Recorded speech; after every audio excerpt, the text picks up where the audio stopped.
Maintenant, on va trouver la liste des nombres palindromes. Pour ceux qui ne savent pas ce que c'est qu'un nombre palindrome, je vais vous le montrer tout à l'heure.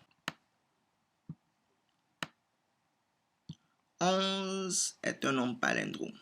Pourquoi? Parce que si vous le lisez d'ici vers ici, vous allez lire quoi? 11. Mais tentez de le lire comme ceci. Vous allez lire d'abord le 1 et puis le 1. Dans ce sens, c'est toujours 11. Pareil, si je prends ce nombre, 101.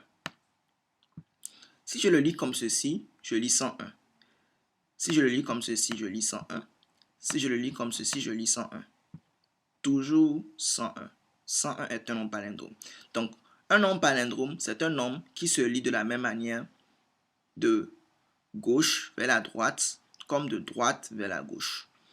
Donc, ça veut dire que si j'ai un nombre comme ça, 21, 0, 0, 1, 2, ce nombre, c'est toujours un palindrome. OK? Très bien. Maintenant, nous, notre objectif, c'est quoi? C'est, on va obtenir la liste des nombres palindromes. Donc, ce sera de la même manière que l'exercice avec les nombres premiers. OK? Mais ici, OK, au lieu que ce soit nombre premier, on va plutôt écrire une fonction bool au lieu de est premier. Ce sera bool est palindrome. Et on va faire la même chose. L'objectif ici, c'est de vous montrer comment faire pour vérifier si un nombre est un palindrome ou pas. Donc, est palindrome. OK? Voilà. Donc, comment est-ce qu'on peut faire? OK? Comment est-ce qu'on peut faire? D'accord? Pour vérifier qu'un nombre est un palindrome. Par exemple, si je souhaiterais vérifier, est-ce que ce nombre 2, 0, 1, 1, 0, 2, est-ce que ce nombre-là, c'est un palindrome? Effectivement, c'est quoi? C'est un palindrome. Puisque si je lis ici, je vais lire quoi? 201 102. Et si je lis comme ceci, je vais lire quoi? 201 102.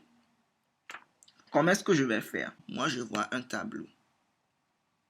Je ne sais pas pour vous, mais moi, je vois un tableau.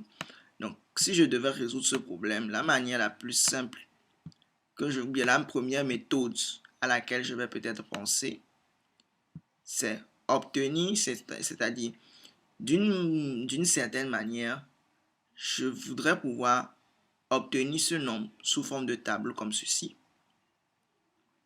Et s'il est sous forme de tableau comme ceci, je vais pouvoir vérifier d'ici jusque là, est-ce que j'ai les mêmes valeurs? Est-ce que d'ici jusque là, comme d'ici jusque là, est-ce que j'ai la même séquence? C'est-à-dire, est-ce que j'ai 2, 0, 1, 1, 0, 2? De la même manière qu'ici, est-ce que j'ai 2, 0, 1, 1, 0, 2? OK? Donc, l'objectif que nous, on va faire, c'est, on va prendre un nombre, on va prendre le nombre, n'importe quel nombre, essayer de le mettre dans le tableau d'une manière ou d'une autre, et ensuite vérifier d'ici à ici ou bien d'ici à ici, est-ce que le nombre là, c'est un palindrome ou pas? Bien sûr, ça c'est une manière de faire. Il en existe des tas et des tas d'autres manières pour régler ce problème. Donc, comment est-ce qu'on peut faire si par exemple on a le nombre là, 201 102? Comment est-ce qu'on peut faire pour collectionner les chiffres de ce nombre dans le tableau? Donc, la première des choses à faire, c'est d'abord trouver le nombre de chiffres qui composent notre nombre. Ainsi, on va pouvoir savoir quelle taille déclarer pour notre tableau. Il faudrait d'abord connaître le nombre de chiffres de notre nombre. Si vous avez un nombre, on va prendre un autre nombre beaucoup plus simple. On va prendre par exemple 12. 12 est constitué de deux chiffres. Comment faire pour savoir que 12 est constitué de deux chiffres? La première des choses à faire, c'est de faire une division.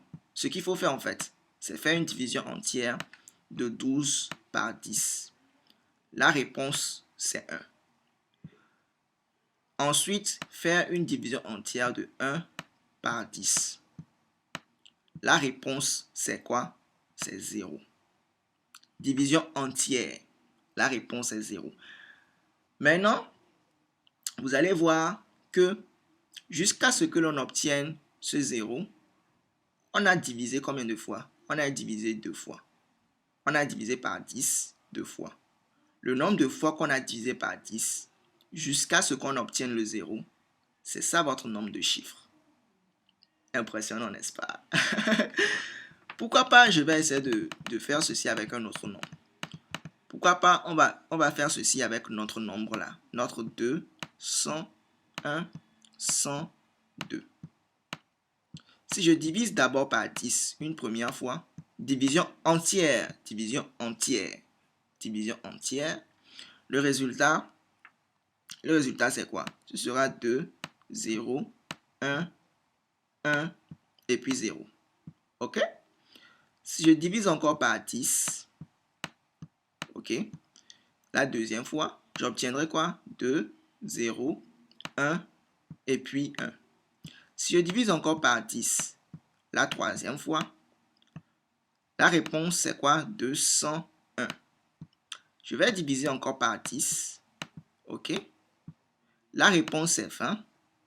Je vais diviser encore par 10. Ok. Là, je n'ai plus d'espace. La réponse est 2. Et lorsque je vais diviser encore par 10, donc j'aurai encore 2. Je vais encore diviser 2 par 10.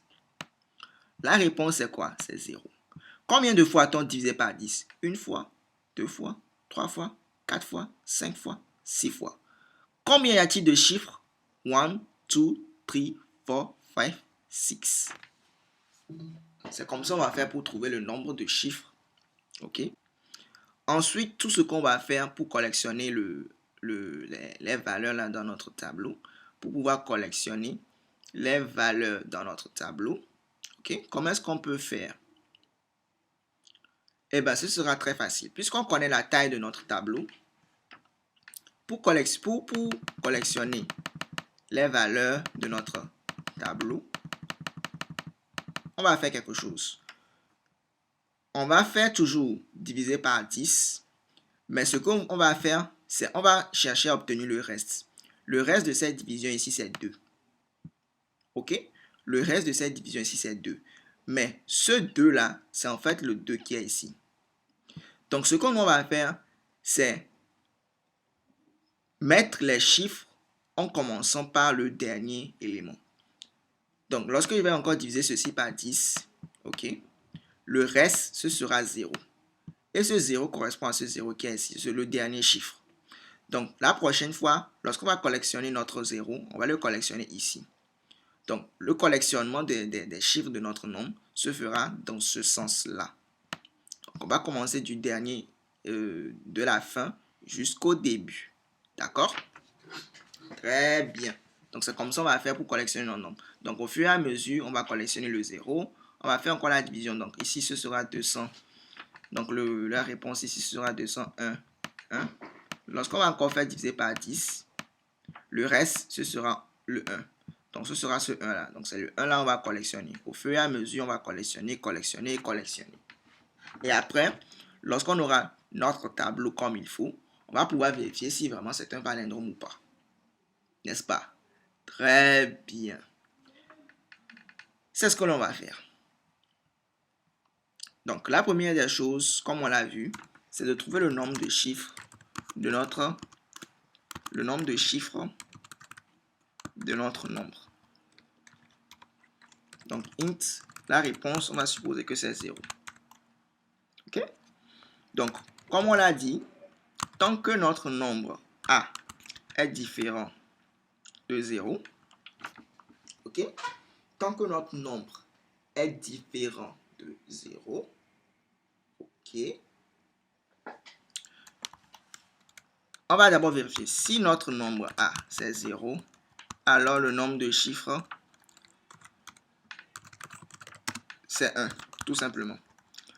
Maintenant, si ce n'est pas 0, tant que A est différent de 0, on va faire quoi? On va diviser A par 10.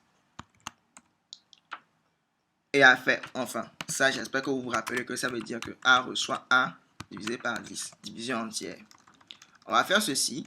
Et après avoir fait ceci, on va dire, OK, on a divisé combien de fois? on a divisé, reste plus égal à 1. Donc, on augmente, on incrémente le nombre de fois qu'on a divisé. Et à la fin, return reste. Voilà.